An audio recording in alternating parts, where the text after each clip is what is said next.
Conexión Salud con Carles Aguilar. Una propuesta informativa avalada por los mejores expertos y profesionales de la salud.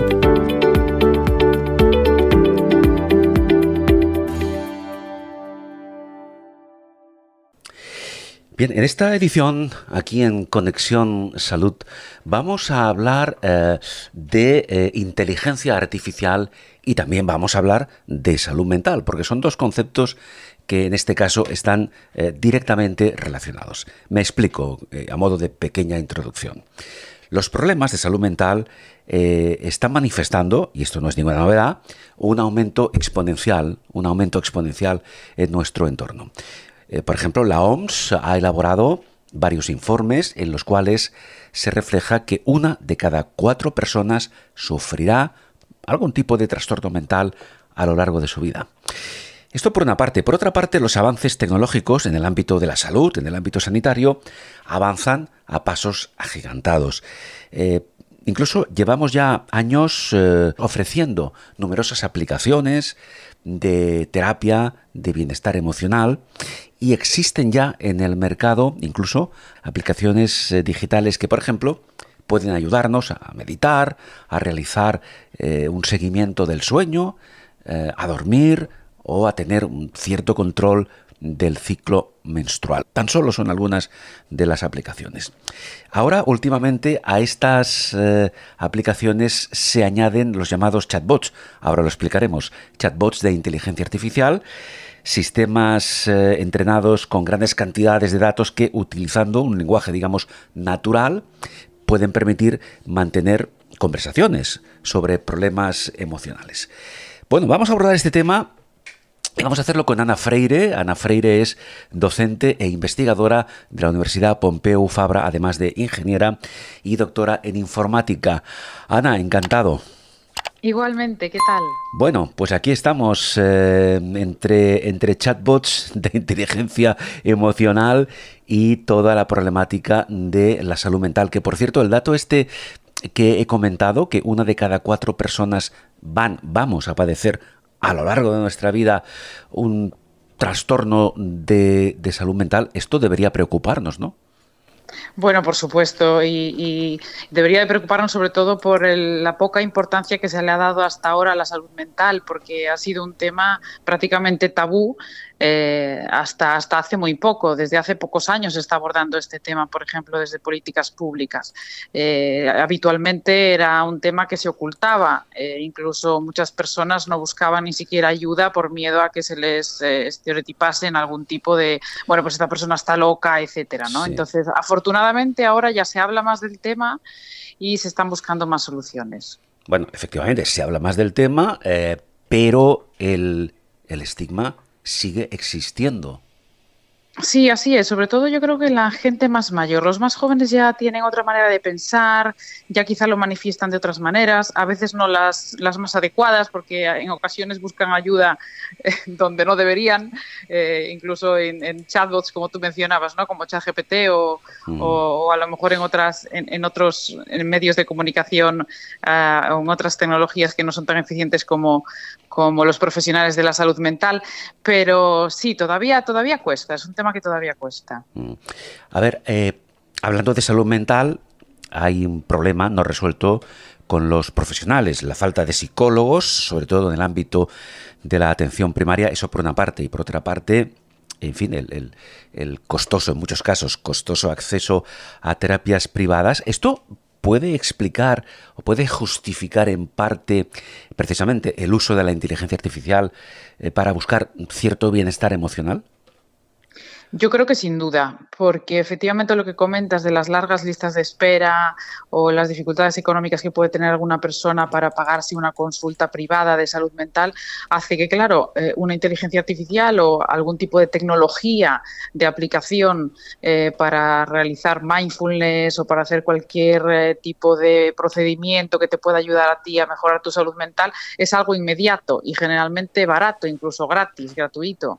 Y sobre todo las personas que están más familiarizadas con la tecnología lo pueden ver como un medio pues anónimo, rápido, eficaz, gratuito y que además les garantiza una intimidad que a lo mejor creen no tener cuando van a una consulta de salud mental. Porque, claro, aquí interactúan directamente con una aplicación o con un chatbot y esto puede hacer creer, ¿no? Pues que obviamente pues nadie está utilizando tus datos y que tú estás haciendo una consulta de manera pues muy privada.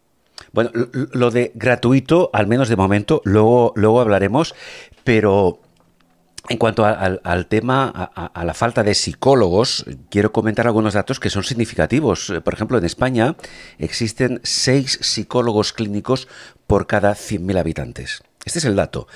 Pero esto nos sitúa en 3 veces menos que la media europea, que se sitúa en 18. Son datos de la Asociación Nacional de Psicólogos y Residentes. Y si vamos un escalafón un poco más arriba y hablamos de los psiquiatras, en España, por ejemplo, hay 11 profesionales por cada 100.000 habitantes. Y en países cercanos de la Unión Europea, como Francia, Alemania o Países Bajos, se duplica e incluso, por ejemplo, en Suiza se quintuplica este número. Claro, esto recrea una situación ciertamente difícil para las personas afectadas por algún tipo de trastorno mental, ¿verdad? Hombre, por supuesto, es que es una dificultad añadida. Ya tenemos problemas en salud física en general, en ocasiones, ¿no? Para obtener citas, etcétera, como imagínate en salud mental, cuando además en este ámbito muchas veces es diferente al tema de la salud física, en el sentido de que no resuelves un problema en 10 minutos o en 15 minutos de consulta. Necesitas un tiempo, que te dediquen un tiempo para ti, consultas periódicas, etcétera. Necesita personal que pueda sostener este ritmo de consultas y desafortunadamente no lo tenemos. Por eso también se intenta desde diferentes modos compensar o ayudar esta falta, esta carencia de personal médico que hace que la sociedad no pueda estar bien atendida en temas de salud mental. Claro, otro factor que puede ser, o que de hecho en la práctica es determinante para el auge de este tipo de aplicaciones, que ahora comentaremos más a fondo, y los famosos chatbots conversacionales, es el tema de la soledad. Digamos, entre comillas, esa epidemia de soledad que afecta tanto a jóvenes como a personas ya mayores. Hay un dato que dice que 1 de cada 4, hablando por ejemplo de personas jóvenes, 1 de cada 4 es víctima de una soledad no deseada. Y si hablamos de personas mayores, el dato puede ser incluso más preocupante. Entonces, en la práctica, esa soledad puede ser un factor que contribuya a un posible trastorno de salud mental, entiendo. Sí, por supuesto, la soledad también está asociada pues a temas como depresión o ansiedad, sí, ¿no? Pero en este caso, fíjate que yo, a pesar de ser una gran fan de la tecnología, ¿no? Por mi formación y mi profesión, pues creo que en el caso especialmente de los más jóvenes, parte de la culpa puede estar también en el uso masivo, el uso abusivo de la tecnología, que nos ha desvinculado de esa parte más social que tenemos nosotros y creemos que comunicándonos a través de estas redes sociales o de estos dispositivos, el efecto es el mismo, este efecto de comunicación humana. Y para nada, el ser humano es un ser social y necesita el contacto con personas, el contacto físico, una mirada cara a cara, una conversación, y esto no nos lo dan las redes sociales y muchas aplicaciones que utilizamos. Entonces yo creo que en cierto modo las nuevas tecnologías que en ocasiones parece que sirven para unirnos, pueden también al final meternos en este cajón de la soledad no deseada. Y es una situación realmente que es difícil de combatir, especialmente los más jóvenes. Claro. Ahora entramos en el tema de las aplicaciones, pero por ejemplo, a grandes rasgos, para que todos lo entendamos. Básicamente, ¿cuál es la definición de una aplicación de inteligencia artificial orientada a la salud mental? ¿Cómo podemos definirlo esto? Bueno, en general la inteligencia artificial intenta reproducir comportamiento inteligente humano en una máquina y claro, depende del propósito, pues este comportamiento inteligente humano será de una manera o de otra, ¿no? Si estamos hablando pues de una aplicación de acompañamiento, pues a lo mejor lo que hace simplemente pues es intentar mantener una conversación en lenguaje natural, que es el lenguaje que hablamos los humanos, una conversación coherente que de alguna manera te pueda ayudar a través de consejos, etcétera. Las máquinas se pueden ser entrenadas para mantener una conversación con humanos. Lo hemos visto también, pues por ejemplo, con Siri o Alexa, estos dispositivos, ¿no? Pero en particular se pueden diseñar dispositivos dirigidos especialmente no solo a responder a órdenes, a determinadas órdenes, sino para ayudar. Pero después hay otras, dependiendo de la aplicación, por ejemplo, pues las que mencionabas tú anteriormente, de aplicaciones de mindfulness o aplicaciones a lo mejor que te registran el sueño a través de un smartwatch, de un reloj inteligente y te despiertan en el momento que es más oportuno para que tu ciclo de sueño se complete más eficazmente. Pues claro, estas también pueden estar realizadas con inteligencia artificial, que lo que buscan son pues patrones de sueño regulares o de alguna manera predecir cuál es el momento en el que es mejor despertar a la persona. Es decir, por detrás tenemos diferentes modelos, diferentes algoritmos de inteligencia artificial, pero lo que todos ellos persiguen, todas estas aplicaciones persiguen, es reproducir de alguna manera un comportamiento que, de ser aplicado por un humano, diríamos que sería inteligente. Claro. Ese es un tema no solamente en cuanto al concepto que hoy desarrollamos, sino en general. ¿El calificativo de inteligencia, entre comillas, artificial, es el adecuado? Perdona, sí, ¿es realmente una inteligencia? Pues mira, aquí hay un debate tremendo y yo te diría que no es el término adecuado. Lo que pasa es que, claro, este término nació, para asombro de muchas personas seguro, no es algo reciente, nació en el año 1956, es decir, en los años 50 ya se hablaba de inteligencia artificial y digamos que se identificaron pues las características de lo que serían las máquinas inteligentes. Y claro, se acuñó este término, bueno, pues que yo creo que aquella también era una sociedad a lo mejor pues mucho más emocionada por todos estos cambios de la tecnología, etcétera. Ahora quizás somos más cautos, queremos más regular y ser más precavidos, ¿no? Pero en aquel momento era vamos a llamarle esto inteligente porque no podemos llamarle de otro modo porque es muy parecido a lo que un humano haría. Sí. Pero, sin embargo, hoy en día pues ya hablamos de diferentes tipos de inteligencia. Ya ni siquiera podemos encajar a una persona inteligente en solo una inteligencia. Hablamos de inteligencia matemática, de inteligencia emocional, diferentes tipos de inteligencia. Y una máquina, pues de hecho hay una gran discusión en la comunidad científica de inteligencia artificial, pero la mayor parte de esta comunidad está de acuerdo en que todavía estamos ante desarrollos de inteligencia artificial limitada. Es decir, es una inteligencia artificial que sabe hacer muy bien una cosa, pero solo una cosa. Entonces, claro, a un humano con estas características no lo consideraríamos inteligente. Claro. Bueno, se dice que en breve llegará lo que se llama la inteligencia artificial general. Ya hay algunos sistemas como ChatGPT que podrían ser sistemas ya un poco incipientes en esta inteligencia artificial general, que sería ya aquella que puede, digamos, desarrollar diferentes tareas muy bien y sería ya más similar a lo que sería un humano. Claro. Y quizás aquí pues ya le podríamos llamar más inteligente, ¿no? Pero los sistemas que tenemos hoy en día realmente no. Yo creo que el término no está bien acuñado. Bien, en cuanto a lo que antes comentábamos, a ese aspecto, digamos, conversacional, que se aplica ya en algunos casos, claro, esa inteligencia artificial lo que hace es, entre comillas, imitar la voz humana. Se ha avanzado mucho en este sentido, pero claro, si lo que queremos es establecer un diálogo con esa inteligencia artificial, al menos por mi experiencia, se ha conseguido avanzar mucho en cuanto a la comunicación oral, me refiero, pero todavía, por ejemplo, lo que es el tono, lo que es la inflexión de voz, lo que es la forma de comunicar una frase, un concepto, una idea, insisto, se ha avanzado mucho, pero todavía no se ha conseguido imitar realmente la voz humana, la voz humana tal y como la establecemos en una conversación entre humanos. ¿Esto es importante? Bueno, sí es importante porque al fin y al cabo yo creo que genera una cierta distancia o incluso desconfianza con el interlocutor humano, el ver que es una máquina y que no se parece a una persona. Pero es bueno porque realmente debemos de estar alerta de que hablando con estos sistemas no estamos hablando con una persona, estamos hablando con una máquina y realmente el efecto puede ser muy, muy diferente. Tenemos sistemas que son de habla y otros que son de escritura de texto. Sí. Y ambos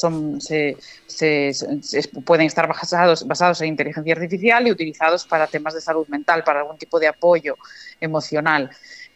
Claro, ambos están entrenados en grandes cantidades de texto, que aprenden el lenguaje natural, y entrenados también pues, los que tienen voz para reproducir la voz humana lo más fácil posible. Pero sí es cierto que hay diferencias, se nota lo que dices tú, ¿no? El tono o esa parte a lo mejor quizás más de improvisar, de hacer algún tipo de exclamación, eso se nota, claro. Y de hecho es lo que nos permite que hoy en día tengamos sistemas de reconocimiento de voz falsa, que es algo súper importante, sobre todo en el tema de las estafas por internet, etcétera, ¿no? Sistemas que pueden reconocer estas voces. Pero sin duda se avanzará cada vez más y llegará un momento en que probablemente apenas las distingamos. Yo estoy segura de eso. Claro, entonces entiendo que es positivo que en este momento, en un futuro no sabemos, nosotros, los usuarios, digámoslo así, seamos capaces de distinguir una voz humana real de una voz humana generada por inteligencia artificial. Eso es bueno en este momento, es positivo. Yo lo veo como algo muy positivo, efectivamente, sí, porque tenemos que ser conscientes de que es una máquina, que no es una persona, y a veces se nos olvida. Incluso utilizando ChatGPT, pues hay gran parte de la sociedad que usa ChatGPT que a veces lo usa pues como si fuese una persona que estuviese detrás contestando. Y esto hace que, claro, lleguen a hacer algunas consultas que no deberían preguntarle a una máquina que no está entrenada para responder como una persona. Que no se sabe a lo mejor pues las reglas sociales o bueno lo que sea que no va a contestar adecuadamente. Se han dado casos de usuarios que le han preguntado temas de salud que han sido mal respondidos o incluso consejos en cuanto a salud mental que tampoco han salido bien y han sido un fracaso. Al final también nos puede pasar con humanos, obviamente, ¿no? Pero digamos que con una máquina es menos perdonable. Antes en la introducción hacía referencia a los llamados chatbots de inteligencia emocional. ¿Qué es un chatbot? Bueno, un chatbot, por una parte, tiene la palabra chat, que es hablar, y bot, que es robot, ¿no? Automatizador. Entonces, un chatbot realmente es un sistema que automatiza una conversación, hablar. Es capaz de hablar con un humano, los hay más avanzados o menos avanzados. En el caso de ChatGPT, que es tan famoso últimamente, pues puede mantener conversaciones realmente pues muy fluidas, ¿no? Y te puede dar bastante información muy bien estructurada. Pero claro, estos chatbots, ¿cómo es que llegan a responderte y cómo es que llegan a generar respuestas a tus preguntas y a tus interacciones, etcétera? Bueno, pues son entrenados en cantidades ingentes de texto escrito por humanos, que es lo que llamamos el lenguaje natural. Entonces han aprendido cómo los humanos nos expresamos. ¿Y esto qué hace? Pues que cuando un humano le haga una pregunta, estos sistemas sepan más o menos pues buscar o elaborar una respuesta que sea pues lo más adecuada a esta pregunta. Pero siempre pero siempre en base a los datos previos que se les han introducido. Exacto, siempre en base a los datos previos que se le han introducido, con lo cual si no ha sido bien entrenado, suficientemente entrenado, el resultado puede no ser correcto o positivo. Incluso en los que se han entrenado muy bien, como por ejemplo ChatGPT, no podemos olvidarnos que lo que hace es establecer una probabilidad de cuál es la siguiente palabra que va a generar en el texto que está produciendo. Es una probabilidad, no es una certeza. Entonces, nos puede dar unas palabras o unas frases que realmente no sean correctas, pero él estima que es lo más probable que va ahí en este hueco, ¿no? Hace poco tuvimos en la universidad la visita de un rector de otra universidad y nos había dicho que le había pedido al sistema generar su biografía propia.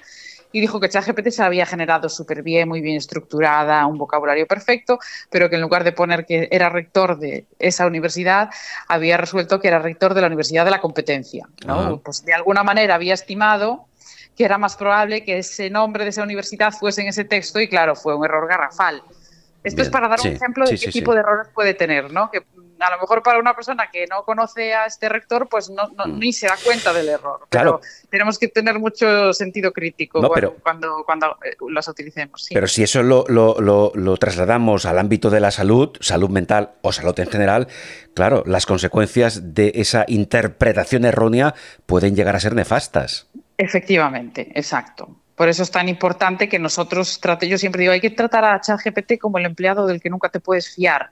En revisar absolutamente y con ojo muy crítico todo lo que dice, Obviamente es muy útil, a lo mejor para generar algún tipo de idea, de documentación inicial, para revisar documentación, pero para temas de salud Sí, claro. no deberíamos de utilizarlo nunca, en absoluto. Igual que tampoco deberíamos de utilizar Google cuando tenemos algún síntoma de alguna enfermedad y empezamos a buscar, Sí, ay, sí. pues síntomas de tal o qué tratamientos posibles para tal enfermedad. Pues esto también está completamente desaconsejado porque Ujú. no sabemos tampoco si la información que almacena Google de las diferentes páginas es información fiable y relevante. Pues lo mismo nos pasa con ChatGPT. Efectivamente. Además, Ana, los expertos están ya alertando, por una parte, sobre el aumento del uso de aplicaciones de inteligencia artificial, en concreto hoy para temas de salud mental, y además alertan porque, como creo que ya hemos apuntado, estas aplicaciones, no sé si alguna quedará excluida, pero hoy por hoy no tienen, por una parte, ningún aval científico y pueden fomentar el autodiagnóstico. ¿Qué riesgos corremos con esto? Sí, así es. Yo he estado en diferentes congresos de salud mental, obviamente, porque trabajo en temas de inteligencia artificial aplicada a salud mental. Y bueno, yo creo que todos los psiquiatras, psicólogos, especialistas en salud mental coincidían en que estas aplicaciones pueden enganchar a la persona al principio, ¿no? Pues porque a lo mejor les hacen un seguimiento, etcétera, cada día se conectan, las pueden motivar, ¿no? A intentar mejorar su salud mental, a lo mejor hacer mindfulness, etcétera, o ejercicio incluso, ¿no? Que también está muy relacionado con la salud mental, pero sí es cierto que no acaban siendo eficaces al 100%, y de hecho muchas personas las abandonan. Riesgos, efectivamente, lo que decías tú, a lo mejor un autodiagnóstico o a lo mejor incluso estar tratando un problema como no debemos y lo tenemos que tratar de otra manera. Yo Ujú, creo que solo las utilizaría si un profesional de la salud te dice apóyate en esta aplicación que te puede sí. ayudar para esta tarea en particular, pero no Ujú. de manera autónoma. Sí. Sí. Entonces entiendo, Ana, que hoy por hoy, con la tecnología al nivel en el que estamos, no sé si podemos decir o afirmar que la inteligencia artificial puede o no, repito, ayudarnos a reconocer un problema de salud mental, tanto propio como ajeno, y además si nos indica cómo hemos de actuar, si hacemos caso o no a esas recomendaciones. Yo diría que en el punto en el que estamos, no No. deberíamos de utilizar la inteligencia artificial para este tipo de problemas. No, Ujú. sin duda, vamos. Y en un futuro lo dudo. Yo siempre veo la inteligencia artificial como un complemento en temas de salud, un complemento en diagnóstico, un complemento al tratamiento, pero no como eh, quizás un sustituto completo de un profesional de salud mental. A lo mejor soy muy conservadora y en el año 2050 nos encontramos con que todas las consultas serán chatbots, ¿no? Pero de momento lo veo complicado. No lo veo Claro. recomendable en absoluto. Otro tema que está, entiendo, en el aire, que es el uso de los datos, que parece ser que sigue siendo un problema sin resolver. Por ejemplo, hablábamos antes de ChatGPT, esta inteligencia artificial como otras, se entrenan y se reentrenan con los datos que nosotros mismos vamos introduciendo. Esto también comporta otro riesgo. ¿Cómo puede resolverse el tema del uso de datos? Sí, claro, estos algoritmos o estos chatbots se retroalimentan, es decir, no solo han aprendido cuando los fabricantes los han construido antes de lanzarlos, sino que cada vez que nosotros los usuarios los utilizamos, utilizan los datos que nosotros introducimos para retroalimentarse y para seguir aprendiendo, para seguir mejorando. Por ejemplo, si nosotros metemos una pregunta, genera una respuesta y nosotros le decimos, me ha gustado la respuesta, ¿no? Pues dice, pues mira, esta respuesta ante esta pregunta es algo bueno, la guardo por si otro usuario me pregunta, ¿no? Así de manera muy sencilla, Sí, digamos. Eh, claro, ¿cuál es el problema? Que muchas veces estamos metiendo datos personales o sí, datos sí. confidenciales, datos incluso de otras personas. Ujú. Hay usuarios que están incluso metiendo conversaciones de WhatsApp o correos electrónicos, datos de empresa, etcétera. Y estos datos los puede utilizar la empresa creadora de estos chatbots para retroalimentar estos sistemas, con lo cual no sabemos realmente a dónde van a parar estos datos. Sí. Y esto fue un tema que, claro, bloqueó incluso el uso de herramientas como ChatGPT en su salida. Italia fue un país que prohibió directamente el uso de ChatGPT. Ahora, cuando tú utilizas estas herramientas, sí que te aparece un mensaje explicitando esto, ¿no? Y te dice, ojo, que estos datos, los datos que tú introduces aquí, que pueden ser utilizados para retroalimentar el sistema, no utilices datos personales tuyos o de otra persona, etcétera. Lo que sí tenemos es algunas versiones utilizadas a nivel empresarial que garantizan que los datos no llegarán a pasar a la empresa creadora de estos sistemas. Es decir, ofrecen como un escudo a nivel empresarial para poder utilizar estos sistemas en empresas. Pero ahora mismo la solución que yo veo de manera más universal y que se está llevando a cabo en muchas empresas es prohibir el uso de estos sistemas para evitar que los empleados que directamente pongan datos confidenciales dentro de estos chatbots. Sí, por último, Ana, antes decíamos que la inteligencia artificial es gratuita, pero existen otras aplicaciones que no lo son, que son de pago. Yo lo que quiero saber, y los oyentes lo que quieren saber, centrando el tema en principio en salud mental, pero en fin, yo me extendería al ámbito de la salud en general, ¿qué diferencia puede existir entre una consulta que haga yo mismo a una aplicación de inteligencia artificial gratuita o una de pago? Bueno, aquí es todo un mundo, claro, porque hay aplicaciones a lo mejor de mindfulness que son gratuitas, por ejemplo, pero después a lo mejor te ofrecen alguna característica mayores solo por pagar, ¿no? Que a lo mejor es pues utilizarlas más veces al día o simplemente no tener anuncios. Claro, es como cualquier otro tipo de aplicación que nosotros, pues para escuchar música, para hacer deporte, lo que sea. Pero, perdón, pero mientras sean complementos que no afecten sustancialmente al tema de fondo, no habría problema. Claro, no, en este caso no había riesgo añadido. Sí es cierto que, por ejemplo, ChatGPT tiene versiones gratuitas y tiene otras versiones de pago que son más potentes, es decir, te genera una salida mejor ante tu pregunta. Está entrenado de otra manera, entonces puede ser que la respuesta que sea mejor, que sea más adecuada. Pero bueno, yo no relacionaría en este caso mucho el tema de pago o no pago y cuánto de bueno puede ser el resultado en temas de salud mental, ¿no? Tampoco he visto estudios al respecto y como hay un mundo de aplicaciones, aquí casi somos nosotros los que tenemos que evaluar un poco el tema como usuarios finales. Ana, ya para concluir, última pregunta, desde el punto de vista de una docente, de una investigadora, de una ingeniera y además doctora en informática, ¿qué consejo, qué recomendación final hacemos a aquellas personas que ya han practicado, digámoslo así, con alguna inteligencia artificial en el ámbito de la salud mental o que van a hacerlo? ¿Qué consejo, qué recomendación final les haces?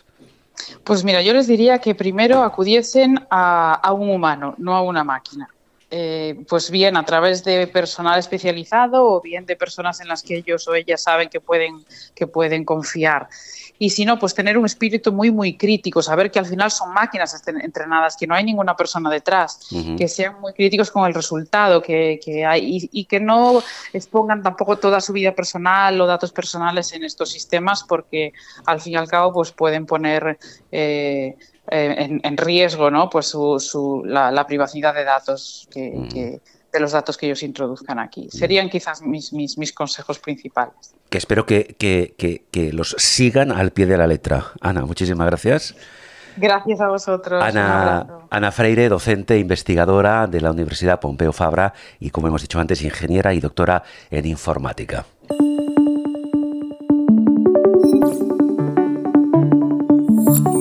Conexión Salud con Carles Aguilar. La comunicación en salud elevada a su máxima expresión.